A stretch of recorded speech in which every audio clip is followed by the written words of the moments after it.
Direct News TV. October 14, 2023.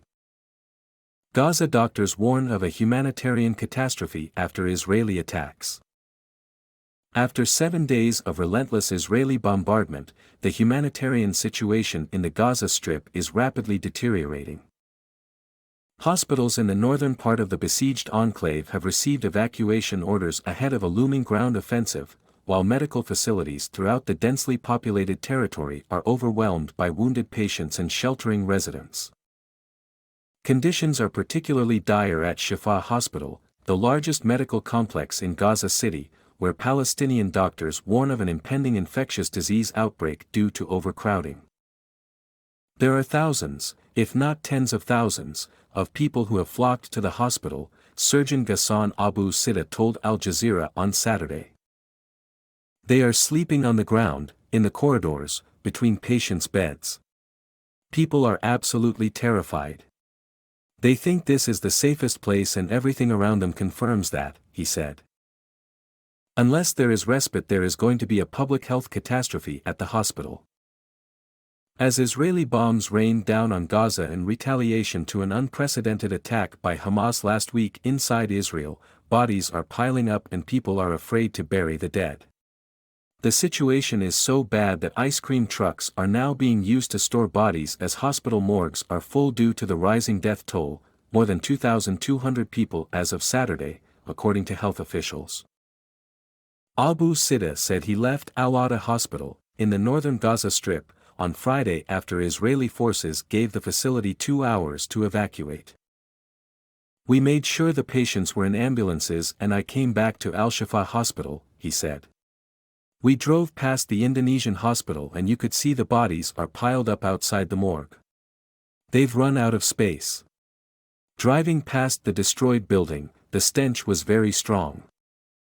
Medics at Shifa were no longer able to operate beyond life-saving surgeries, he said.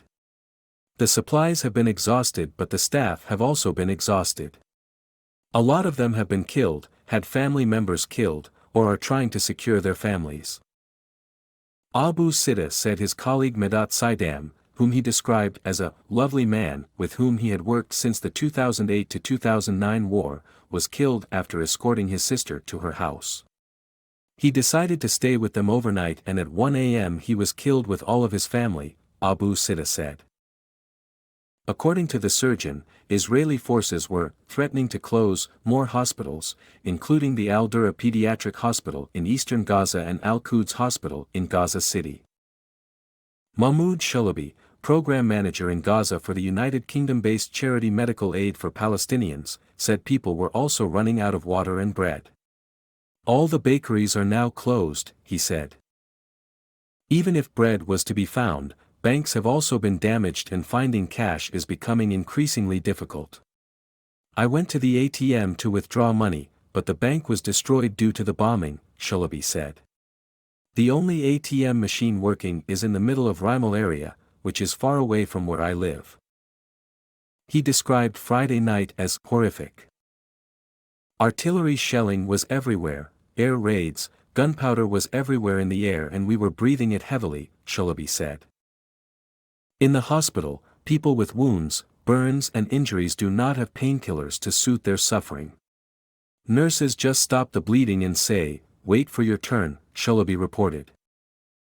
Aid delivery must happen. Home to more than 2.3 million people, Gaza has been under a crippling land, sea and air blockade since 2007. Earlier this week, Israel announced it was imposing a total siege on the enclave in response to Hamas's October 7 attack that killed more than 1,300 people, according to Israeli officials. The Israeli army has since unleashed its heaviest-ever bombing campaign on the Hamas-run coastal enclave, dropping some 6,000 bombs in 6 days, and cutting off access to food, fuel, medicine and other supplies. As time is running out, the World Health Organization stressed that the delivery of aid to Gaza must happen. "Hospitals are overwhelmed, people cannot get treatment, kids with burns have no pain relief, it's absolutely critical," spokesperson Margaret Harris told Al Jazeera. Following a meeting with the United Nations Health Agency's chief Tedros Adhanom Ghebreyesus, Egypt agreed to open the border for humanitarian deliveries. The agency is ready to bring international aid into the Gaza Strip, preventing many avoidable deaths, but has so far been unable to do so as Israel has not given permission. "This is very frustrating," Harris said. "The will to open that border is the thing that's missing." Meanwhile, the health ministry in Gaza has denounced what it called direct and systematic attacks on ambulances. Shalaby also said systematic attacks against these vehicles were taking place, in breach of international law. "This morning I saw people taking dead bodies in their own cars because ambulances are being targeted, so it's really unsafe," he said.